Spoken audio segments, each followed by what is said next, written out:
Hola muchachos, bienvenidos al curso de estructura de datos en lo que compete a la unidad número 1 de este curso llamada algoritmos simples. Comenzamos, bienvenidos nuevamente. Vamos a revisar las competencias particulares, de la unidad a las cuales nos vamos a enfrentar y tratar de desarrollar en ustedes algoritmos simples utilizando para ello el pseudocódigo declarativo o diagramas de flujo, haciendo uso de las herramientas computacionales gráficas que le permitan depurar errores de lógica en problemas simples de ingeniería y manejo de información. Es decir, vamos a desarrollar ciertos algoritmos o diagramas de flujo, diagramas UML, conocidos también como un pseudocódigo, pero en el cual a través del uso de herramientas computacionales cualesquiera que sea de su dominio, la más utilizable es el Raptor, pero ustedes podrán utilizar en un momento determinado cualquier herramienta, pero la cual te va a ayudar en cierta manera a depurar errores de lógica que puedas tener por ahí. ¿Para qué? Para comprobar de una u otra forma que nuestros diagramas UML o de flujo están saliendo de una manera correcta y poder no tener problemas en la programación alguna. Vamos a ver la introducción del mismo. Se va a utilizar los conceptos de una programación estructurada mediante la modulación y variables dinámicas para la solución de problemas computacionales. Es decir, a través de una programación estructurada de objetos y mediante ciertos modelos de software o de sistemas, haciendo uso de variables dinámicas, ya sean constantes o ya sean variables como tales, para darle solución a problemas computacionales que vayamos a presentar dentro de este mismo curso.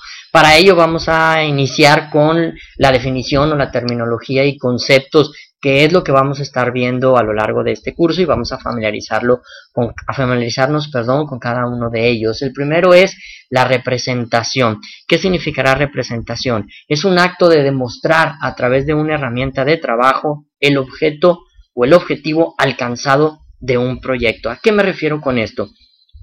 En que la representación se tiene que demostrar a través de cualquier herramienta, cualquier software. Hay que demostrar los objetivos o tu objetivo que te trazaste para alcanzar un proyecto, en qué avance vas, en qué paso vas, ¿sí? Hay que representarlo. Para ello surgen ciertos tipos de representaciones, la primera de ellas es la visual, como la que estamos haciendo nosotros en este momento. A través de nuestra vista o a través de una representación visual, estamos entendiendo o comprendiendo un poco más lo que es la materia en lo que se refiere a esta unidad.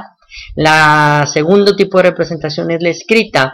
Llámese, por así decirlo, cuando hacemos un manual del usuario, propiamente para entregárselo a los usuarios o clientes de un software. Haces un pequeño documento, un libro, por llamarlo de alguna manera, con las pantallas del sistema, en donde tú vas a ir explicando detalladamente, en forma escrita, los pasos que se tienen que seguir o las pantallas que el usuario tiene que visualizar para poder alimentar o poder manipular el sistema como tal. Otra de los tipos de representación es la actuada, como la que realizábamos en clase, en la que sus docentes, pues a través de la exposición de la asignatura o a través de la exposición de la unidad, en cierta manera se actúa la explicación propia de la materia. La siguiente, la última, es la modelada, en la que se refiere que a través de modelos de software o modelos de sistemas se hacen representaciones para poder llegar a comprender de una mejor manera el software o el proyecto que se está realizando o que se pretende alcanzar. Bien, por otro lado vamos a tener la definición de estructura. Como su nombre lo indica, el nombre de la materia, estructura de datos, vamos a desglosar esos términos y a comprenderlos al unísono y luego juntarlos para dar un contexto mucho más completo. Vamos a ver lo que se refiere a estructura. Es un sistema de conceptos coherentes, enlazados, cuyo objetivo es precisar la esencia del objeto de estudio. Es una acción representativa o modelada de la composición definida de algún proyecto de estudio o algún proyecto final alcanzado, ¿no? Entonces, ¿a qué nos referimos con todo esto? Hablábamos durante la materia, durante la clase, poníamos el ejemplo de una estructura o de un patrón del ADN humano. Ustedes saben que es el cómo va trenzado, por así decirlo, esta especie de víboras que van entrelazadas, pero se hace un patrón, es una estructura de cromosomas. Bueno, si esta misma definición o tratamos de hacer este ejercicio, este ejemplo en el área de informática, es muy similar. Es la estructura a través de qué patrón o de qué enlaces puedo yo utilizar para poder demostrar el objetivo de un proyecto. Si lo vemos ahora, la definición de dato Es una representación simbólica, numérica, alfabética, algorítmica, de un atributo o una variable cuantitativa. Los datos describen hechos empíricos, sucesos y entidades. Es un valor referente que recibe el computador o la computadora por diversos medios, ya sean los dispositivos de entrada, y estos representan la información que el mismo programador manipula para la construcción y darle una solución o, en un caso, el desarrollo de un algoritmo. Bien, dato como tal, alguien decía en clase, dato es información. Vamos a verlo si realmente es una información. El dato es nada más la representación simbólica, ya sea números, ya sean letras, ya sea algún algoritmo o algún diagrama de flujo, una fecha, nada más es un dato, es algo que nada más me proporciona. Por ejemplo, ¿qué les dice a ustedes el 5 de abril de 1976? Yo creo que absolutamente nada. ¿Por qué? Porque esa fecha es un dato. ¿Pero qué significa para mí? Bueno, pues es una información, porque para mí es mi cumpleaños. ¿Estamos de acuerdo? Entonces, ese valor o ese dato, ya sea numérico, alfabético, o algorítmico, o de fechas, o cualquiera, pueden atribuirse a algunas variables cuantitativas, que como lo definíamos en la sesión. Una variable, pues es una letra, o es un concepto el cual puede cambiar su valor, no es constante. Y cuantitativa, a lo que se refiere, por llamarlo de alguna manera, algo contabilizable, algo que se puede contar, es decir, algún número. Estos datos van a significar o describen hechos empíricos, sucesos y entidades. Por otro lado, veíamos esta imagen en el cual te quiero dar a conocer de que los datos sin ser procesados no me van a llevar a nada, pero los datos cuando entran en un procesamiento, es decir, yo proceso esta información, estos se van a convertir en una información, y para ello es lo siguiente: un dato por sí mismo no constituye información, es simplemente o meramente un dato, pero una vez que ha sido procesado, los datos, ¿quién proporcionan la información? Son ellos los que, a final de cuentas, una vez procesados, nos van a proporcionar la información que nosotros estamos solicitando. Entonces, como tal, estructura y datos vamos a juntarlos, y es la forma de organizar un conjunto de datos elementales con el objetivo de facilitar su manipulación. Un dato elemental es la mínima información que se tiene en un sistema.